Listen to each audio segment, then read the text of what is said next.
3월 4주차 주변국 동향입니다. 최근 한반도를 둘러싼 안보 환경은 단순한 지역 긴장을 넘어 중동, 유럽 동북아가 동시에 연결되는 복합 위기 구조로 빠르게 전환되고 있습니다.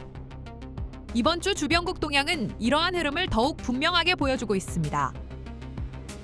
먼저 북한입니다. 김정은 국무위원장은 최근 600mm 초대형 방사포 화력 타격 훈련을 직접 참관하며 사거리 420km 내 적들에게 불안을 줄 것이라고 공개적으로 위협 수위를 높였습니다.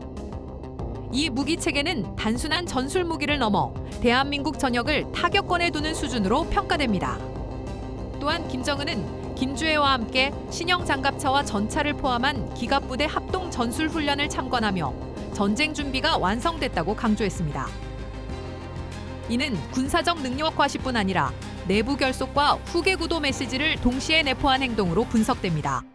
한편 북한이 러시아와의 협력을 통해 외화를 확보했다는 분석이 제기되고 있습니다. 일부에서는 그 규모가 수십억 달러에 이를 수 있다는 추정이 있으나 구체적인 금액은 검증된 자료가 제한적이며 확정적으로 판단하기는 어렵습니다. 다음은 미국입니다. 미국은 현재 중동을 중심으로 전략적 압박을 강화하면서 동맹국의 역할 확대를 요구하는 방향으로 움직이고 있습니다. 트럼프 대통령은 특히 호르무즈 해협 문제와 관련하여 한국, 일본, 중국과 같은 에너지 의존 국가들이 보다 적극적으로 관여해야 한다는 입장을 밝혔습니다. 이는 미국이 직접적인 부담을 줄이고 동맹국들에게 책임을 분담시키려는 전략적 전환으로 해석됩니다. 다만 이란 관련 군사 조치, 특히 특정 인물 제거 작전이나 지상군 투입 준비와 관련된 일부 보도는 현재까지 공식적으로 확인된 바가 제한적이며 신중한 해석이 필요합니다.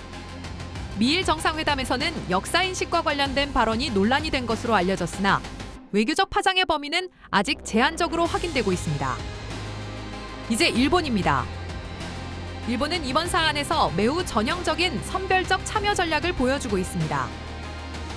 이란의 핵 개발과 해협 봉쇄 가능성에 대해서는 강하게 비판하면서도 자국 법적 제약을 이유로 자위대의 직접적인 군사 개입은 사실상 거부했습니다. 대신 일본은 미국과의 협력에서 투자 확대, 핵심 광물 개발, 미사일 생산 확대 등 경제 및 산업 분야에서의 기여를 선택했습니다. 이는 군사적 부담을 최소화하면서도 동맹 내 책임은 유지하려는 현실적인 접근으로 평가됩니다. 다만 일본 정치 지도자의 구체적 발언과 직위에 대해서는 시점에 따라 변동 가능성이 있어 일부 내용은 확실하지 않은 부분도 존재합니다. 다음은 중국입니다. 중국은 미국의 호르무즈 해협 대응 방식에 대해 강하게 비판하며 미국이 긴장의 원인을 제공하고도 책임을 전가하고 있다는 입장을 밝혔습니다.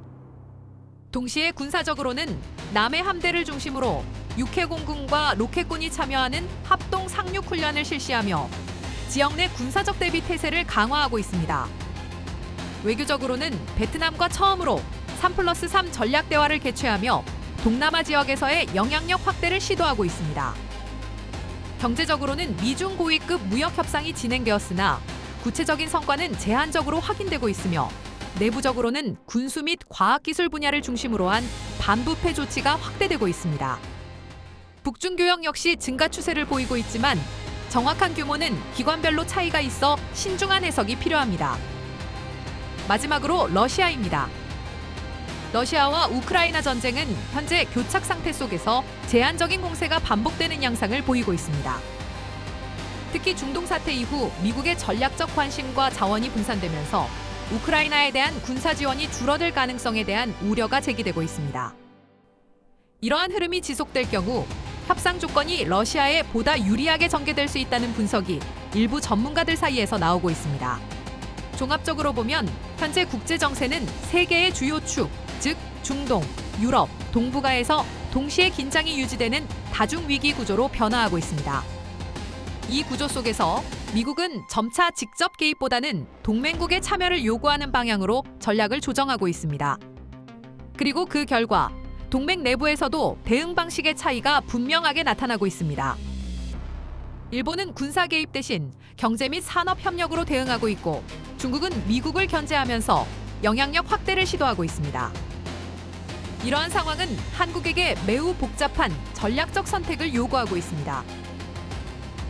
특히 호르무즈 해협은 한국 원유 수입의 상당 부분이 통과하는 핵심 통로입니다.